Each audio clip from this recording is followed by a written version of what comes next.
Friends, CSIR net life sciences immuno techniques के अंदर ये जो थर्ड टेक्निक हम पढ़ रहे हैं वेस्टर्न ब्लॉटिंग का, ये सेकंड पार्ट है। तो फर्स्ट पार्ट के अंदर हमने पढ़ा था वेस्टर्न ब्लॉटिंग क्या होती है, types of western blotting, procedure and page का प्रोटोकॉल पढ़ा था। अब इस सेकंड पार्ट में हम देखेंगे जो हमारा प्रोटीन सैंपल है उसको इलेक्ट्रोफोरेटिकली हम ट्रांसफ़र कैसे करते हैं, ट्रांसफ़र सैंडविच क्या होता है एंड ब्लॉकिंग रिएजेंट्स क्या होते हैं।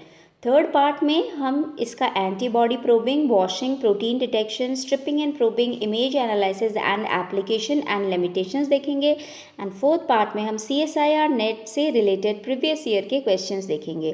तो हम इसका वेस्टर्न ब्लॉटिंग का सेकेंड पार्ट स्टार्ट करते हैं। तो लास्ट पार्ट में मैंने बताया था आपके पास में प्रोटीन सैंपल्स रेडी हो जाते हैं। तो इस तरह से सपोज़ आपके पास में 3 प्रोटीन सैंपल्स हैं, फर्स्ट, सेकंड एंड थर्ड।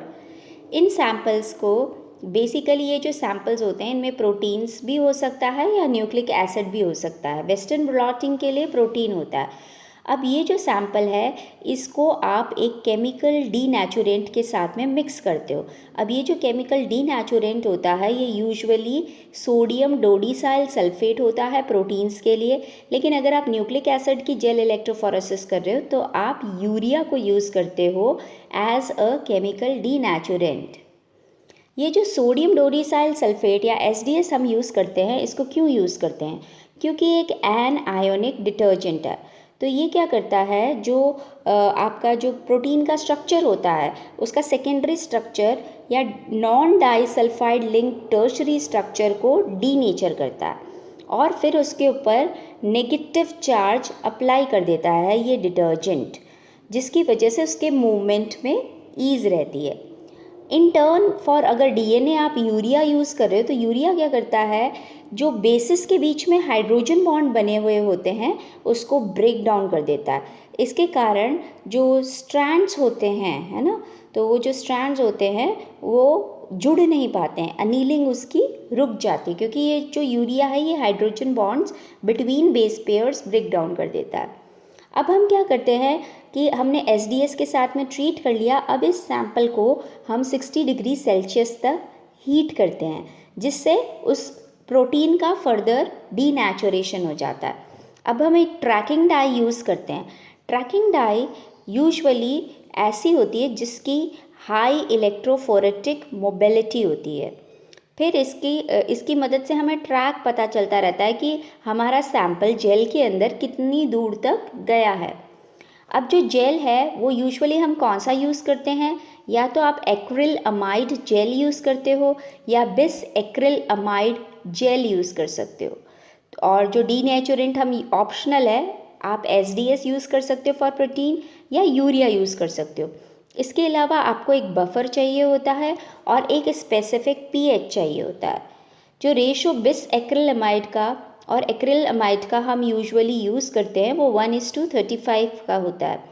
एक्रिलमाइड की जो कंसंट्रेशन होती है जेल के अंदर 5% से 25% तक होती है।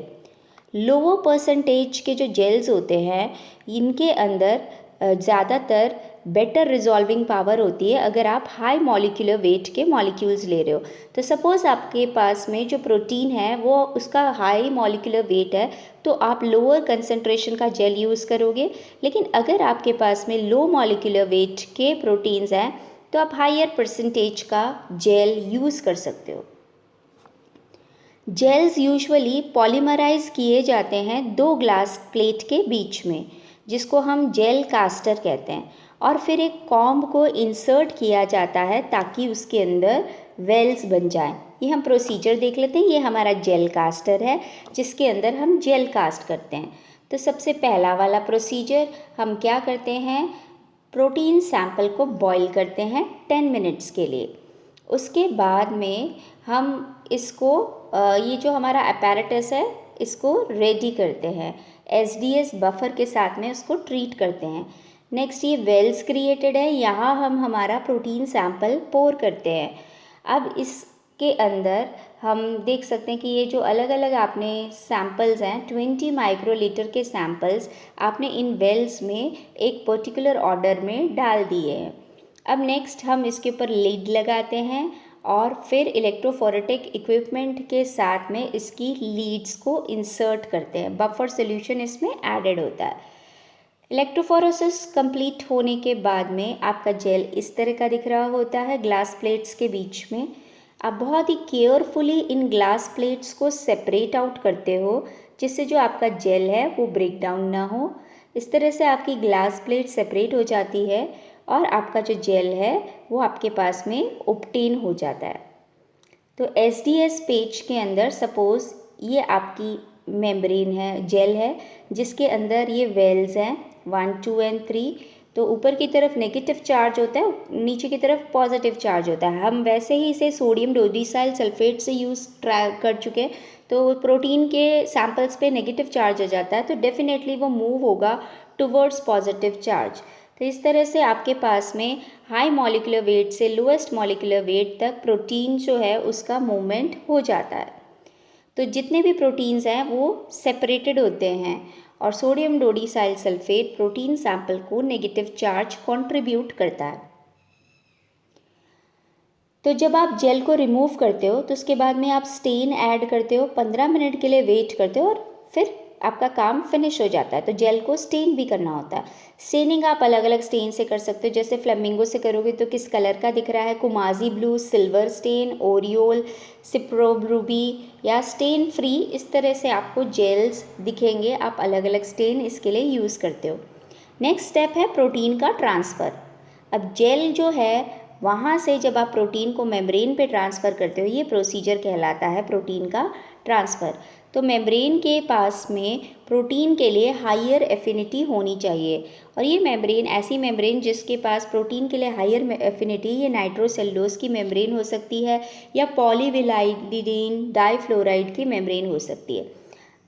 इस ट्रांसफ़र को आप इलेक्ट्रोफोरेटिकली भी ट्रांसफ़र कर सकते हो। तो इलेक्ट्रोफोरेटिकली ट्रांसफ़र करने के लिए जो प्रोटीन है जेल से, प्रोटीन्स क्या है, नेगेटिवली चार्ज है और ये एक पॉजिटिवली चार्ज मेम्ब्रेन की तरफ मूव ऑन होंगे। तो हमारी जो मेम्ब्रेन है ये पॉजिटिवली चार्ज होती है और इलेक्ट्रोफोरेटिकली भी हम इसे ट्रांसफ़र कर सकते हैं। देन हमारे पास में एक ट्रांसफ़र सैंडविच होता है। What is transfer sandwich? सबसे नीचे लेयर होती है स्पॉन्ज की, उसके ऊपर आप फिल्टर पेपर यूज़ करते हो, फिर आपका जेल रखते हो, फिर मेम्ब्रेन रखते हो, फिर फिल्टर पेपर रखते हो, फिर स्पॉन्ज रखते हो। तो ये जो है ये बेसिकली ट्रांसफ़र सैंडविच कहलाता है। फिल्टर पेपर क्या करता है, यूनिफॉर्म फ्लो को मेंटेन करता है बफर ट्रांसफ़र के लिए, और स्पॉन्ज जो है वो प्रॉपर तरह का प्रेशर अप्लाई करता है जब भी आप इस सैंपल को ट्रांसफ़र कर रहे होते हो। ये हमारा इलेक्ट्रोफोरेटिक ट्रांसफ़र का अपैरेटस है। अभी जो आपने ये ट्रांसफ़र सैंडविच बनाया है इसको इस इलेक्ट्रोफोरेटिक ट्रांसफ़र अपैरेटस में आप रख देते हो। बीच में ब्लू कलर का आपका जेल है तो ये कैसेट के अंदर आप एम्बेड करके रख देते हो। इसमें आप बफर सॉल्यूशन डाल देते हो जिसको ट्रांसफ़र बफर कहते हैं, बफर टैंक, और बीच में जेल है और जेल के ऊपर मेम्ब्रेन प्रेजेंट है। तो ये जो ट्रांसफ़र है जेल टू मेम्ब्रेन इलेक्ट्रोफोरेटिकली हो जाता है क्योंकि आपके जेल पे जो प्रोटीन्स है वो नेगेटिवली चार्ज्ड है और वो मेम्ब्रेन पॉजिटिवली चार्ज मेम्ब्रेन पे चले जाते हैं। मीथेनॉल अगर प्रेजेंट होता है ट्रांसफ़र बफर में तो प्रोटीन की बाइंडिंग जो मेम्ब्रेन से हो रही होती है इसमें ये हेल्प करता है। ब्लॉकिंग क्या होता है और ब्लॉकिंग क्यों की जाती है? अगर आपको प्रॉपर रिजल्ट्स चाहिए एंटीबॉडी के लिए तो आपकी एंटीबॉडी प्रोटीन पे ही बाइंड करनी चाहिए, मेम्ब्रेन पे नहीं, क्योंकि मेम्ब्रेन की एफिनिटी प्रोटीन पे है। तो मेम्ब्रेन जो है मेम्ब्रेन की किसी और साइट पे अगर एंटीबॉडी बाइंड करेगी तो वो एक रॉन्ग प्रोसीजर होगा। इसके लिए हम इस तरह की बाइंडिंग को हम नॉन स्पेसिफिक बाइंडिंग कहते हैं। मतलब प्रोटीन को छोड़ कर कहीं और पे अगर एंटीबॉडी बाइंड हो जाए तो उसे हम नॉन स्पेसिफिक बाइंडिंग कहते हैं और ये बाइंडिंग हम रिड्यूस कर सकते हैं ब्लॉकिंग करके। तो जो भी अनऑक्यूपाइड साइट्स है मेम्ब्रेन पे वहाँ पे हम कोई दूसरा प्रोटीन लगा देते हैं, इनर्ट प्रोटीन या नॉन आयोनिक डिटर्जेंट, जिससे वो साइट्स ब्लॉक हो जाती है और एंटीबॉडी उस जगह जाके बाइंड नहीं करती है। ब्लॉकिंग एजेंट्स के पास में ग्रेटर एफिनिटी होनी चाहिए मेम्ब्रेन के लिए। एंटीबॉडी के कंपैरिजन में वो मेम्ब्रेन से ज़्यादा स्टिक होनी चाहिए ब्लॉकिंग एजेंट्स। ब्लॉकिंग एजेंट देख लेते हैं कौन कौन से ब्लॉकिंग एजेंट हम यूजुअली यूज़ करते हैं। Most commonly used blocking agents जो होते हैं वो बोवाइन सीरम एल्ब्यूमिन होता है, नॉन फैट मिल्क होता है, केसीन होता है, जिलेक्टिन होता है या डाइल्यूट सोल्यूशन ऑफ ट्विन 20 होता है। ब्लॉकिंग करने के बाद में हम देख लेते हैं कि ब्लॉक कैसे करते हैं। ये जैसे हमारे मेम्ब्रेन है, तो इस मेम्ब्रेन में काफ़ी सारी एम्प्टी साइट्स है। इस एम्प्टी साइट्स को आपको ब्लॉक करना पड़ेगा ताकि यहाँ एंटीबॉडी आकर के बाइंड ना हो। तो हम नॉन स्पेसिफिक बाइंडिंग को रोकने के लिए इस मेम्ब्रेन की खाली स्पेसेस पे ब्लॉकिंग एजेंट्स का यूज़ करके इसको ब्लॉक कर देते हैं। This was all for part 2। Part 3 में हम रिमेनिंग वेस्टर्न ब्लॉटिंग देखेंगे। My self doctor Aarti Sharma from Siddhi Vinayak institute of life sciences Ajmer. कोई भी क्वेरी हो तो आप मुझे ईमेल कर सकते हैं या व्हाट्सएप कर सकते हैं। वीडियो पसंद आए तो लाइक और शेयर ज़रूर करना। Thank you.